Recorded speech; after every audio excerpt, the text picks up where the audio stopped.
যে আমরা হচ্ছে খারাপকে বর্জন করব, ভালোকে গ্রহণ করব।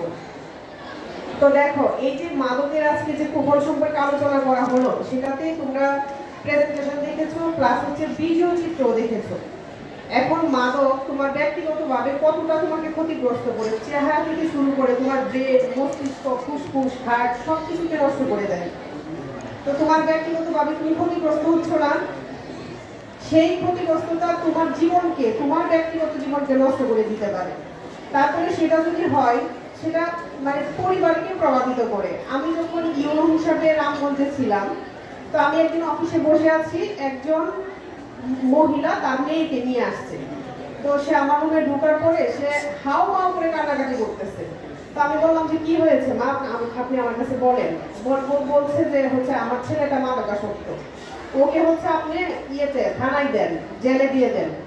তো আমি ওনাকে একটু শান্ত করে আমি বললাম যে আপনার নিজের ছেলে? পরে বলে হ্যাঁ আমার নিজের ছেলে। তো আপনার নিজের ছেলেকে আপনি জেলে দিবেন? আপনি না মা? বলে না না, ওই ছেলের আমার দরকার নেই। অনেকক্ষণ ওনার সাথে কথা বলার পরেও হচ্ছে উনি ডিটারমাইন্ড ছিল যে না, ওনার ছেলেকে জেলে দিতেই হবে, কারণ সে তার পরিবারে এমনই অশান্তি করে। বোনটাও বলতেছে যে না, ও অন্তত 3 মাস 6 মাস জেল থেকে আসুক, যদি সে বুঝে তাহলে এসেছে। তাহলে তোমরা বুঝো যে সে তার পরিবারে কিরকম অশান্তি করতেছে, যে মা এসে তারই ওরস জাত ছেলেকে সে জেলে দিয়ে শান্তিতে থাকতে চায়।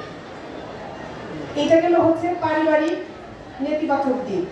তারপরে আমি যদি তোমার সমাজ সংসারের কথা চিন্তা করি, আজকে দেখো একটা ছেলে অথবা মেয়ে, তুমি পড়াশোনা করতেছো, তুমি ভালো চাকরিও করো, তোমার বিয়ের ক্ষেত্রে কি দেখা যাবে যে একটা মেয়ে যদি হয় তার ভাই কোনো কারণে মাদকাসক্তের সাথে জড়িত, মানুষ যখন তোমাকে যখন পাত্র দেখতে আসবে বা বাইরে যখন কেউ গল্প করবে, তখন করবে কি ওর ভাইটা তো গাঁজা খায়, ওর ভাইটা তো মাদকাসক্ত, তোমার কিন্তু বিয়েটা হবে না। বা সামাজিকভাবে দুই ফ্যামিলি কিন্তু তখন এসে তোমার সাথে কেউ আত্মীয়তা করবে না।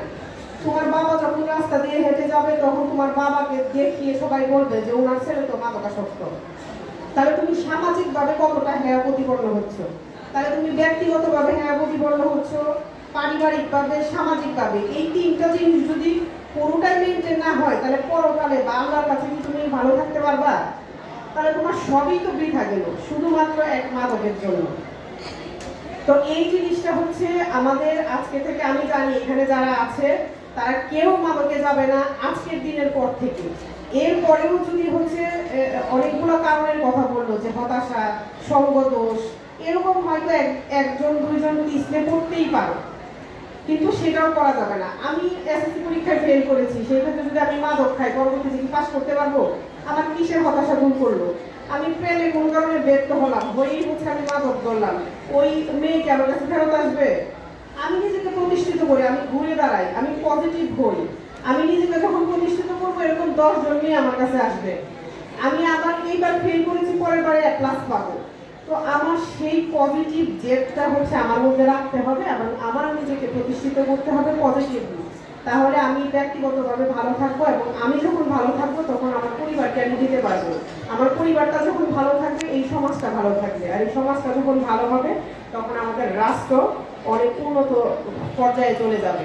তোমরা যারা আজকে এখানে আসো, সবার হচ্ছে আমি ব্যক্তিগত জীবনে সাফল্য কামনা করি, সুস্বাস্থ্য কামনা করি, এবং সুন্দর সুন্দর চিন্তা, সুন্দর মনন এবং সুন্দর মেধা দিয়ে তোমরা আগামী বাংলাদেশকে সুন্দরভাবে সুশাসন প্রতিষ্ঠা করবে তোমরা। এবং আজকে এই জায়গায় হচ্ছে তোমরাই বসবে, এবং বাংলাদেশ বিশ্বের বুকে নতুনভাবে নামাঙ্কিত হবে, সেই আশাবাদ ব্যক্ত করি, এবং তোমাদের সুস্থতা কামনা করি, তোমাদের পরিবারের সুস্থতা কামনা করি। আবারও বলি যে আমরা মাদককে না বলবো, এবং সবসময় আমরা খারাপ কাজ থেকে দূরে থাকবো, খারাপ কাজকে বর্জন করবো, ভালো কাজকে গ্রহণ করবো। ধন্যবাদ সবাইকে, ভালো থাকবেন। আসসালামু আলাইকুম।